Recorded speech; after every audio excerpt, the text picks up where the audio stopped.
As we prepare for the upcoming new year, we have to look back at 2012 and see what went right and what went wrong. First of all, what went right? We had a great year. We had several presidential candidates sign on to sweeping pro-family initiatives. We endorsed the eventual Iowa caucus winner. We passed a human trafficking bill in the state of Iowa led by our own Chuck Hurley. We saw hundreds gather at the state capitol for a marriage rally. We held our first ever family leadership summit that was highly successful, sold out, really focusing on worldview, why we believe what we believe. But the elections didn't go our way. Obama's still president. The Democrats are still in charge of the U.S. Senate as well as the Iowa Senate. We had an unconstitutional judge be retained right here in the state of Iowa, which leads to a lot of media, including the New York Times and others, asking where do we go from here? What's the future of the conservative movement? My guess is you're a lot like them asking that same question. But for us at the Family Leader, we've asked, why do we exist? We exist to promote God's policies, His righteousness in the public arena.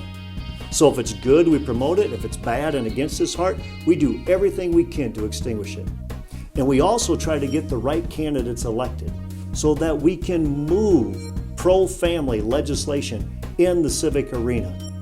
And we want a grassroots network and a church network that's on fire for pro-family legislation that is threaded with biblical truth. So what we're doing is we're doubling down. We're going to intensify our efforts and we're going to intensify our strategies. But we're going to need you in order to do this, to make this happen. I hope that you'll join us by going to thefamilyleader.com and show us that you're with us, that you're not going to flank off, but you're going to stay in the fight because you believe that the pursuit of God's righteousness, it's worth the effort. That the pursuit of pro-family values, that's worthy of your very best. Of looking from generation to generation and the policies that we pass and the impact that it has on them, that you're going to be with us on this.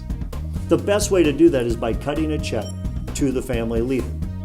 Let our voice have a megaphone that's fueled by your funds to show that you're in the game. All we ask is that you view this as a potluck.